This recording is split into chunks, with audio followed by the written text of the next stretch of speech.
Mataram City di Alana Hotel Yogyakarta, 9700 Trijaya FM Yogyakarta, The Real News and Information. Halo pendengar Trijaya, selamat menjelang siang untuk Anda semuanya yang berada di kota Yogyakarta dan juga kota-kota sekitarnya. Apa kabar semuanya? Semoga selalu sehat ya. Masih stay at home, bekerja dari rumah, belajar juga dari rumah. Mudah-mudahan imunitas tetap terjaga. Selamat menjalankan ibadah puasa juga di hari ke-6 ya, untuk Anda umat muslim yang ada di DIY dan sekitarnya. Kita berjumpa kembali pendengar Trijaya untuk edisi 29 April 2020. Dan perdana sekali Yova memperkenalkan program terbaru kita, Warung Sebelah Rumah. Ini merupakan salah satu program konsultasi dan juga bisnis UMKM Sleman. Topik kita di kesempatan hari ini adalah berjualan di masa pandemi COVID-19. Pandemi corona yang terjadi tentu membawa banyak dampak bagi masyarakat. Salah satunya adalah dampak ekonomi pada negara Trijaya. Bagaimana masyarakat yang mengeluhkan penurunan omset usahanya karena penurunan daya beli.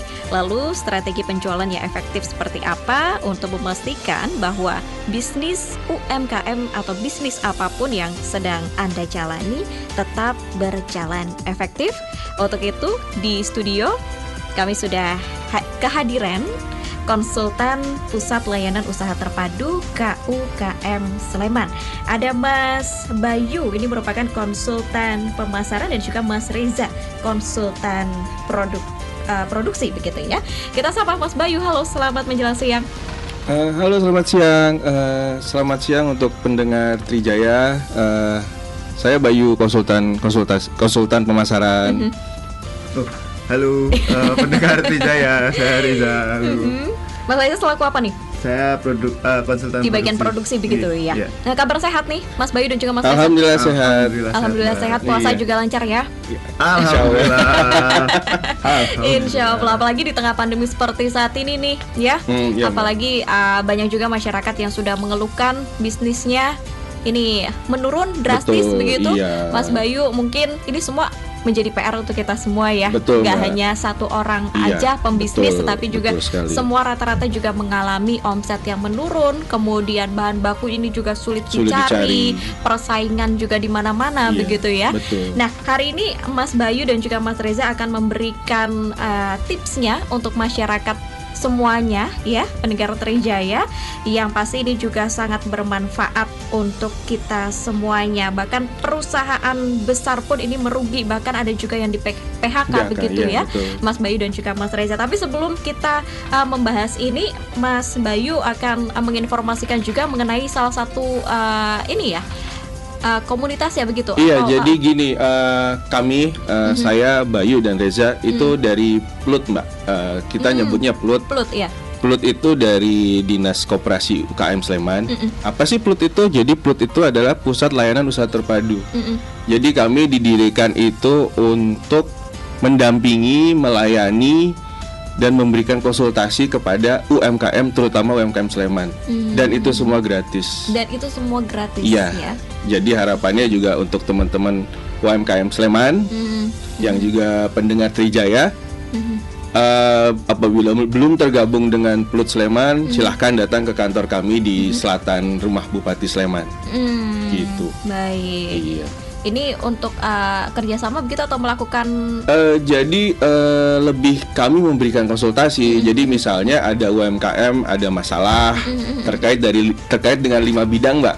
Pemasaran, produksi, SDM, kelembagaan dan keuangan. Monggo silakan datang ke tempat kami. Kita konsultasikan, kita ngobrol, dan mudah-mudahan kami bisa memberikan solusi. Oke, rata-rata sejauh ini UMKM apa yang sudah datang dan juga sudah mereka merasa teratasi nih? Sebenarnya kalau UMKM sendiri, Mbak, hampir 70% biasanya mereka produksi, dan produksinya pun kuliner.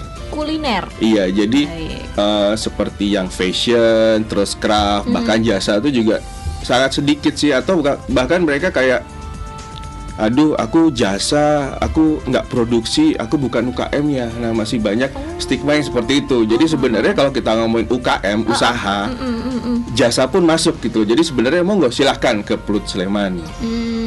gitu. Oke. Iya. Baik. Jadi sebenarnya UKM itu apapun bisnisnya, apapun usahanya itu masuk atau Iya. ada kriteria tertentu? Kriterianya akhirnya membedakan adalah ini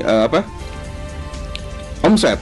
Omsetnya? Iya betul. Jadi kan ada yang mikro, kecil, dan menengah. Menengah. Itu membedakan omsetnya. Dan kebetulan rata-rata juga yang datang ke Pulut Sleman ke kami itu yang mikro, Mbak, yang omsetnya masih di bawah 300 juta per tahunnya. Gitu. Oke. Rata-rata warga Sleman aja atau yang dari luar Sleman pun juga boleh nih untuk berkonsultasi?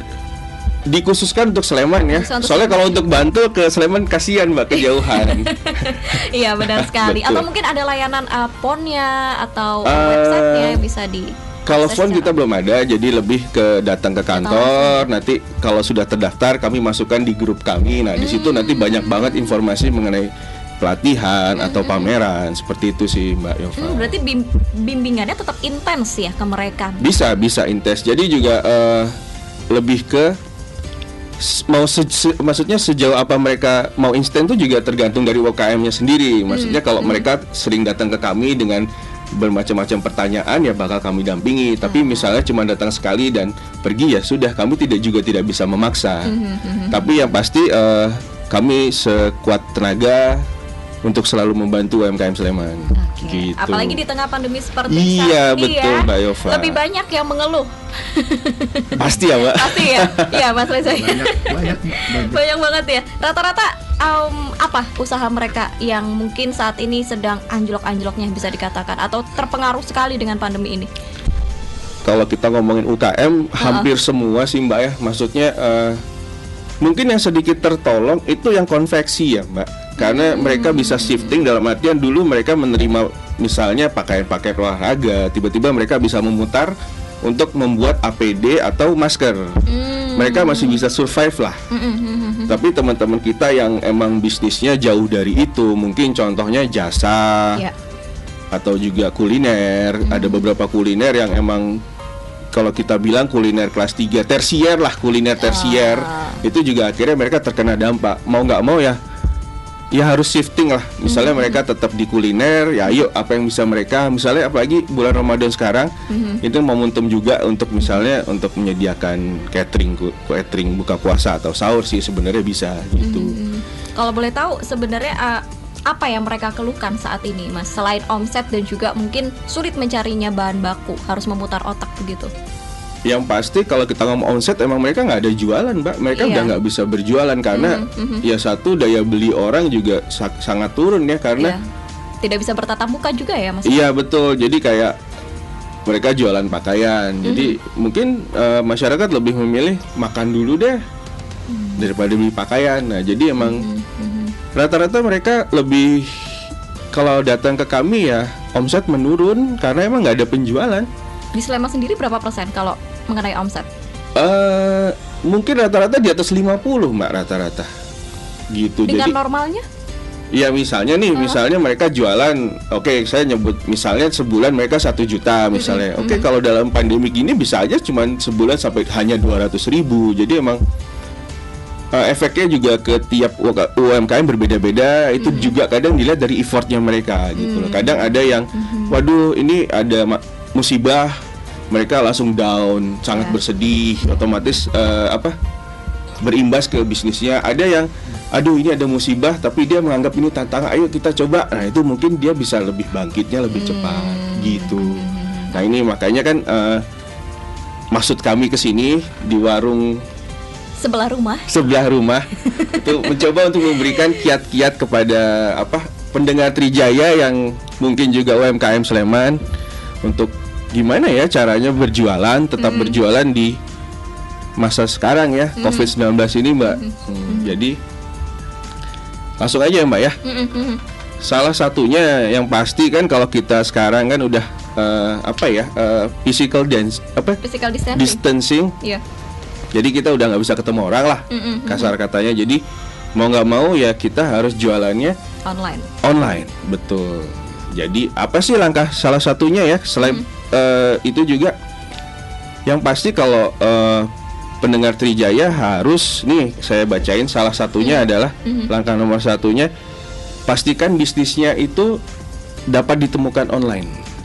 Jadi maksudnya adalah ayo segera, misalnya hanya bisa FB, Facebook, ayo buat akun fanpage-nya. Hanya bisa Instagram, ayo segera buat Instagram, jangan Instagram pribadi tapi Instagram produknya. Hanya bisa WA, ayo nggak apa-apa, lakukanlah WA status, pemasaran via WA masih bisa juga gitu. Yang pasti supaya teman-teman juga atau orang-orang lain atau pelanggan lama tuh juga aware kalau kamu tuh masih jualan, kamu tuh masih ada loh di masa pandemik tuh, kamu masih ada, masih inilah. Jadi kita membuat awareness ke orang-orang kalau kami masih ada loh di masa pandemik kayak gini gitu. Terus ini ada lagi juga berikutnya, isu yang paling gampang digunakan kadang ini kan Mbak ya, sosial ya. Nah jadi ketika berjualan misalnya via media sosial, buatlah posting-posting yang emang menunjukkan empati. Dengan contoh? Dengan contoh misalnya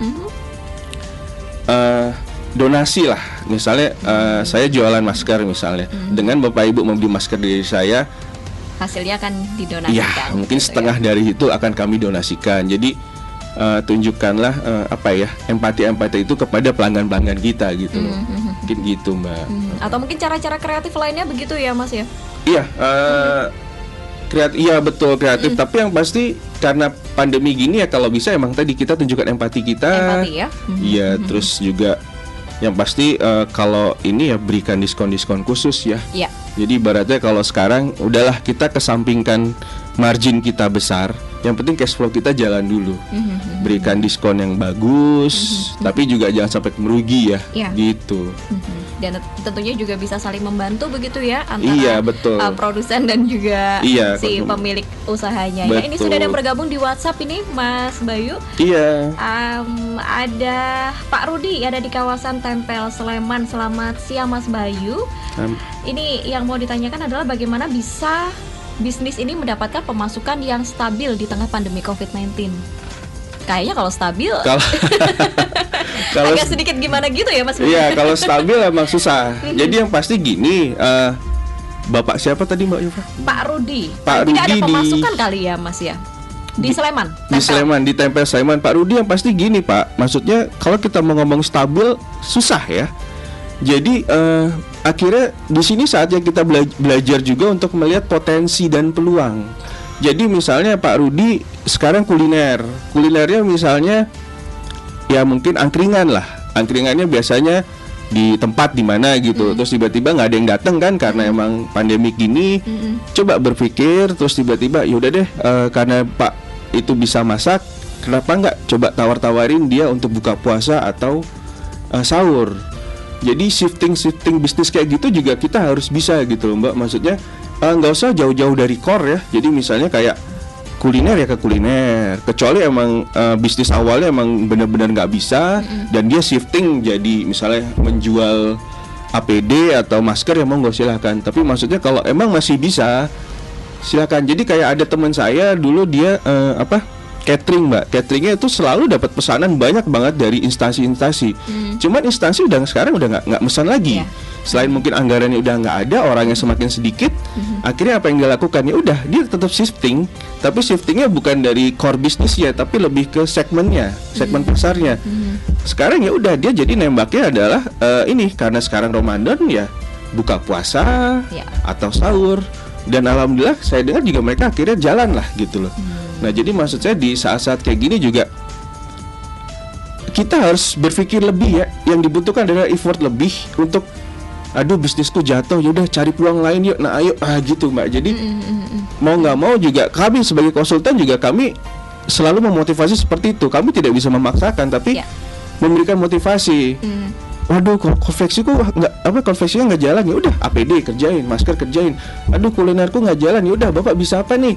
Bisa jahit, bisa ya udah silakan jahit. Misalnya atau aduh bingung cuman bisanya masak. Ayo Pak, udah buat apa? Buat takjil kayak atau apa dijual yang sekarang Ramadan yang untuk bisa dijual lah gitu. Seperti itu. Baik, semoga sudah terjawab ya Pak Rudi ada di kawasan Tempel Sleman. Ini ada juga yang sudah bertanya tapi bisa dijawab di segmen berikutnya ya, Mas Oke, Bayu Mbak. ya. Ini ada Ibu Citra di kawasan Jalan Godean. Mas Bayu, bagaimana sih membuat customer ini tidak akan berpaling dari produk lain begitu? Nah, nanti disimpan dulu jawabannya, akan dijelaskan oleh Mas Bayu di segmen berikutnya ya. Untuk Anda juga bisa bergabung bersama kami melalui WhatsApp pendengar Trijaya di program Warung Sebelah Rumah. Nah, topik kita di kesempatan hari ini adalah berjualan di masa pandemi COVID-19. Anda bisa bergabung di WhatsApp 0819 9800 9700 atau bisa juga phone live di 0274 283 8322. Kami akan segera kembali untuk Anda. 9700 Trijaya FM Yogyakarta, The Real News Information. Pendengar Trijaya sudah di jam 10:31 waktu Indonesia Barat ya. Anda masih mendengarkan Warung Sebelah Rumah. Ini merupakan salah satu program terbaru kami ya. Program konsultasi dan juga bisnis UMKM Sleman. Topik kita berjualan di masa pandemi COVID-19. Dan di studio kita sudah kehadiran konsultan Pusat Layanan Usaha Terpadu KUKM Sleman. Ada Mas Bayu, ini merupakan konsultan pemasaran, dan juga Mas Reza, konsultan produksi ya. Masih semangat Mas Bayu dan juga Mas Reza? Semangat, Mbak. Semangat ya. Apalagi memberikan informasi yang positif sekali untuk masyarakat, Iya, betul. membangun semangat mereka kembali ya, Iya, khususnya betul. pembisnis-pembisnis yang sudah mulai mengeluhkan usahanya menurunnya omset Betul. dan lain sebagainya. Di kesempatan hari ini Anda juga bisa bertanya-tanya pendengar Trijaya melalui WhatsApp 081998009700 atau bisa telepon langsung di 0274 283 8322. Baik, tadi sebelumnya sudah ada Bu Citra di Jalan Godean. Ini Mas Bayu, Bu Citra bertanya bagaimana caranya membuat customer agar tidak berpaling dengan produk yang lain. Bersolek, Mbak. Bersolek. Jadi gini, kalau supaya customer tidak lari lah, gitu bahasanya, ya satu, lihat dulu servis yang kalian berikan apa, yang Ibu Citra berikan itu seperti apa sih gitu loh. Terus juga cobalah selalu berpikir sebagai konsumen. Kita balik pola pikir ya. Jadi misalnya Ibu konsumen, Ibu tuh biasa beli produk A, terus tiba-tiba Ibu pengen diapain sih sama si produsen. Nah, treatlah diri Ibu seperti itu ketika Ibu juga menjadi seorang produsen, gitu loh. Jadi kayak selalu ini jalinlah hubungan baik dengan konsumen. Salah satunya adalah sapa, Mbak. Terdengar sederhana tapi sebenarnya efeknya dahsyat. Jadi kayak misalnya ini mau promosi produk nih, tiba-tiba misalnya Mbak Yova salah satu konsumen saya. Iya. Ya udah, saya WA aja, selamat pagi Mbak Yova, dan jangan lupa sebutkan nama. Jangan hanya WA blast yang selamat pagi Kak, jangan. Iya. Sebutkan nama. Jadi itu terkenal lebih personal dan merasa dihargain. Selamat pagi Mbak Yova. Mbak Yova, misalnya baju yang 2 bulan lalu dibeli gimana, masih enak nggak, gini bla bla bla bla, sampai pada titik terakhir baru, oh iya kami punya produk baru loh Mbak Yova, ini fotonya mau lihat nggak, gitu. Jadi ya hubungan, kuatkanlah sekarang hubungan sama pelanggan, sapa-sapalah pelanggan, tapi jangan dengan blast. Ya emang capek sih misalnya punya 100 pelanggan, ya mau nggak mau. Dengan menyebut nama kan lebih personal gitu loh. Mbak Yova juga ketika baca, ih ini ingat saya gitu loh. Daripada cuman selamat pagi Kak, itu kan pasti ngerti. Halo sis, halo bro gitu. Nah itu kan kayaknya umum banget. Nah itu jadi bisa kayak gitu. Yang pasti tingkatkan juga kualitas produk.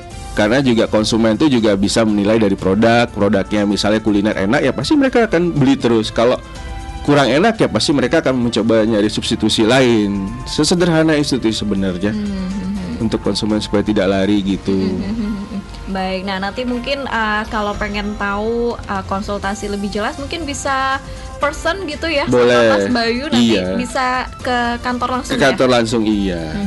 Oke, baik. Ini ada juga yang sudah bergabung, ada Mas Adit di kawasan Lempuyangan. Mas Bayu, bagaimana sih cara menjaga kondisi arus kas agar tetap seimbang? Oke, agak lari dari konteks, cuma tidak apa-apa. Kalau kita ngomongin arus kas sekarang seimbang di masa pandemik seperti ini, yang pasti produk-produk kita yang nimbun, kita lihat dulu nih. Misalnya kuliner, contohnya yang masa kadaluarsanya sebentar lagi habis. Kita ngomongin kuliner ya Mbak Eva ya. Ya segera lakukan penjualan. Gimana cara jualnya? Ya paling gampang diskon. Atau lakukanlah bundling-bundling yang menarik untuk pelanggan. Yang pasti itu keluar dulu. Jangan ngambil margin terlalu besar. Yang penting keluar dulu. Jadi juga nanti stok-stok kita cepat habis. Nah dengan kayak gitu kan paling nggak kita jadi punya cash keras lah ibaratnya yang untuk bisa memutar perusahaannya, usahanya. Jadi satu ya mungkin yang stoknya banyak, lihat kadaluarsanya kapan, segera lakukan penjualan yang kadaluarsanya sebentar lagi habis. Terus juga untuk inovasi bisnis sekarang lupakan dulu karena bukan saatnya ya. Maksud saya bukan terus kita melupakan inovasi, tapi lebih baik gimana caranya kita jualan dulu lah. Kita jual semua aset, bukan aset, maksudnya stok kita yang ada. Kita lakukan pemasaran yang unik atau yang kreatif, yang menunjukkan empati. Lebih ke arah sana dulu sekarang Mbak. Kalau kita lihat masa pandemik seperti ini ya. Karena juga kalau kita ngomongin pandemi kayak gini, saya rasa hampir semua lini bisnis juga prematur ya dengan masa ini gitu loh. Kita ngeliat juga perusahaan-perusahaan besar juga ternyata mereka kesulitan gitu. Gitu Mbak Eva. Ya baik. Nah mungkin yang saat ini adalah setelah pandemi ini datang begitu, mereka jadi panik begitu Mas. Betul. Mungkin ada tips atau strategi agar masyarakat ataupun juga pembisnis kepanikan itu tidak terjadi begitu. Walaupun wajar ya. Iya wajar Mbak. Jadi kami untuk memotivasi sih selalu bilang jangan panik, jangan menyerah. Karena dengan panik itu bakal membuat apa yang ada di pikiran kita semua hilang. Iya. Dan otomatis juga pengaruh ke lingkungan sekitar kita, pengaruh ke bisnis kita, dan juga pengaruh ke lingkungan besar. Kadang kalau saya dengan teman-teman, dengan Mas Reja nih contohnya, apa yang kita pikirin pagi-pagi itu kadang dijawab oleh semesta Mbak. Jadi misalnya pagi-pagi saya sudah bangun tidur tuh sudah mengeluh, wah ini pandemi nggak enak banget bla bla bla. Pagi-pagi sudah mengeluh, semesta bakal menjawabnya apa? Seharian pasti saya bad mood. Nah jadi cobalah, ini jelas panik, semua orang jelas mengeluh. Tapi maksud saya adalah ayolah keluhan itu kita coba rubah jadi sesuatu yang positif lah. Pasti ada poin positif setelah pandemik ini. Contohnya misalnya jadi kita sering cuci tangan. Ketika kita antri, kita lurus, antrinya benar, nggak kayak orang Indonesia yang antri rame. Pasti ada lah gitu. Jadi kita lihat aja sisi positifnya. Itu emang berat, tapi harus dicoba. Jadi selalu berpikiran positif gitu. Dan masih ada satu segmen lagi apa? Masih ada satu. Oh ya udah. Jadi ya mungkin seperti itu dulu Mbak.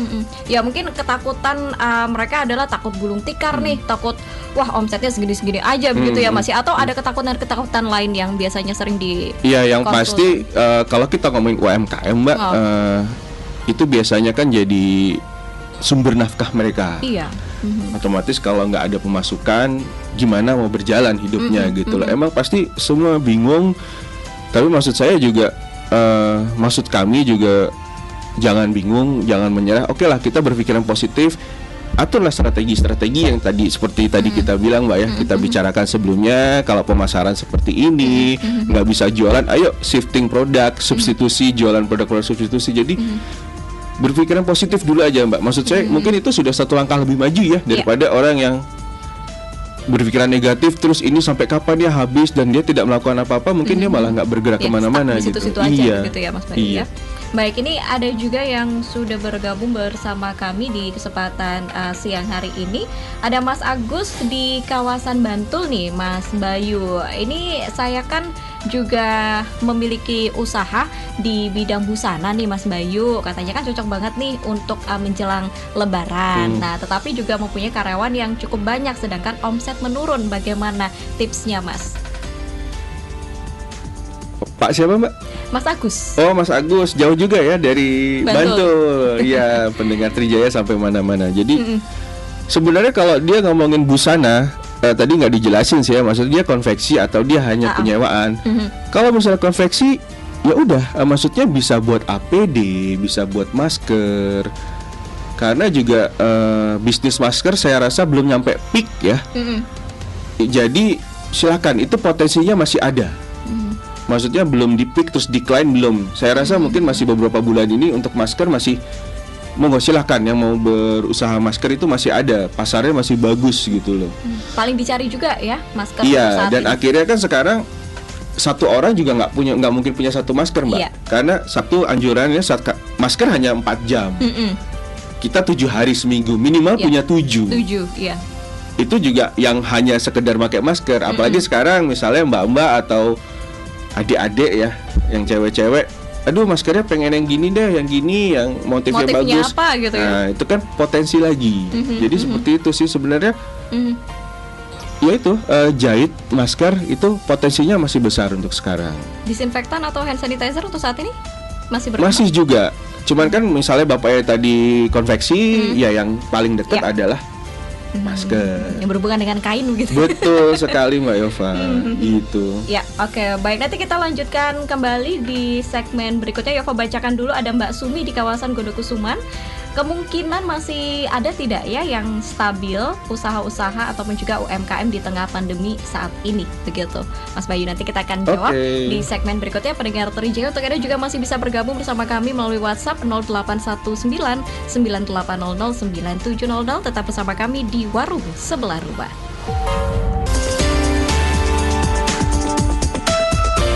Masih di program Warung Sebelah Rumah, pendengar Trijaya, program konsultasi dan juga bisnis UKM Kabupaten Sleman. Kita sudah di jam 10 lebih 45 menit waktu Indonesia Barat. Langsung dijawab mungkin ya Mas Bayu, karena kita sudah berada di menit-menit terakhir. Iya Mbak. Tadi ada Mbak Sumi di kawasan Gondokusuman. Nah, kemungkinan masih ada yang stabil tidak ya Mas untuk usaha-usaha di tengah pandemi saat ini, khususnya UMKM gitu?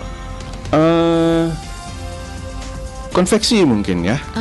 Kalau dari teman-teman kami yang UMKM Sleman, konveksi mereka masih lumayan. Maksudnya juga belum merumahkan pegawainya. Kalaupun yang kuliner yang emang orangnya bukan prigel, maksudnya kreatif, itu masih bisa sebenarnya, masih ada pasar lah. Jadi kayak mau nggak mau kan namanya Indonesia, Lebaran itu identik banget dengan makanan gitu loh, harus banyak makanan, kue kering. Jadi sebenarnya kalau kita ngomong daya beli masyarakat turun, iya, tapi tidak hilang. Jadi kayak kue-kue kering itu sebenarnya masih ada potensinya. Jadi kalau kita ngomongin stabil sekali, jelas tidak ada. Semua berpengaruh. Tapi bisnis-bisnis yang masih survive masih ada. Ya kayak konveksi, kuliner tuh sebenarnya masih. Fashion tinggal gimana cara pemasaran.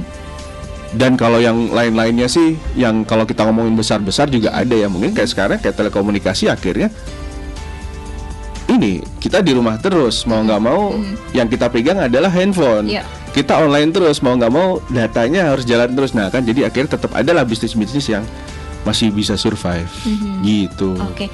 Mungkin ini kita kembali lagi ke produk yang laku saat ini, masker nih yang banyak dibuat oleh masyarakat. Nah mungkin ada tips gitu Mas ke masyarakat bagaimana bisa menciptakan salah satu permintaan ketersediaan bahan ini tetap ada gitu, karena kita semuanya kan berlomba-lomba ya untuk memproduksi dan juga memasarkan. Bagaimana ketersediaan permintaan ini agar tetap ada? Kalau jadi kalau produksi masker itu tinggal kita mau kemana? Maksudnya gini, apakah masker medis atau yang non medis? Nah, ketika kita ngomongin non medis, biasanya UMKM akhirnya yang non medis Mbak ya, yang untuk fashion dan untuk ya at least bisa menutup mulut kita lah.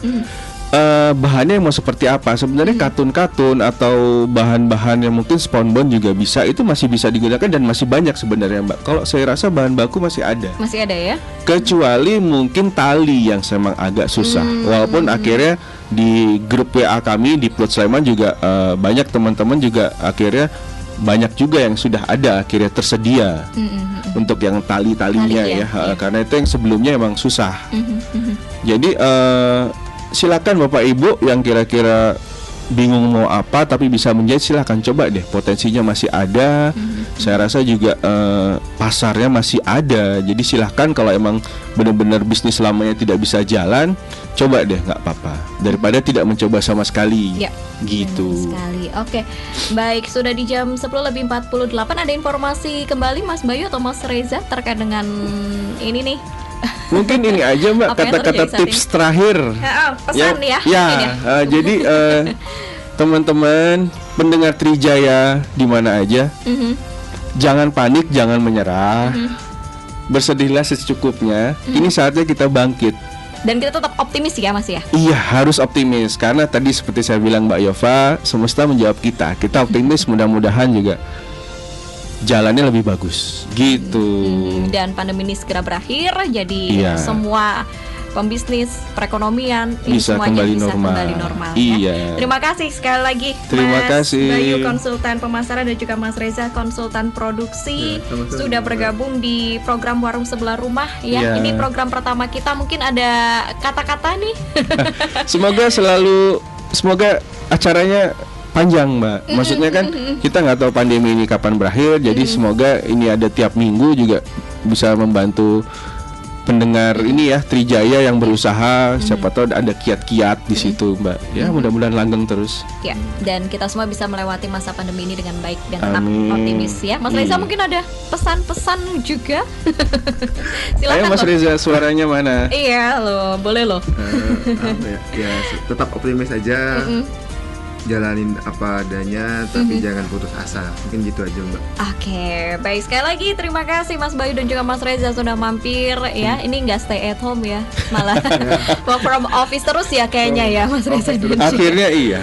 Akhirnya iya ya, karena di tengah seperti saat Iya, ini juga membantu UMKM. membantu UMKM dan juga memberikan motivasi bagi Iya, betul. pelaku UMKM agar usahanya tetap berkembang Iya. gitu ya. Kita nantikan kembali di hari Rabu-Rabu mendatang Oke. seperti biasa, karena program kita di setiap hari Rabu di jam 10 hingga menjelang jam 11 siang ya. Oke. Tetap semangat dan semoga lancar terus aktivitasnya Mas Bayu dan juga Amin, Mas terima kasih Reza. Mbak Yova. Terima kasih Mbak. Baik, terima kasih juga untuk Anda pendengar Trijaya sudah bergabung bersama kami di jam 11 siang. Yova akan mengajak Anda untuk bergabung sejenak bersama dengan rekan kami ada di Trijaya FM Jakarta untuk mendengarkan lintas informasi, dan Yova akan kembali di program Trijaya Jogja siang hingga usai menjelang pukul 12. Tetap bersama kami.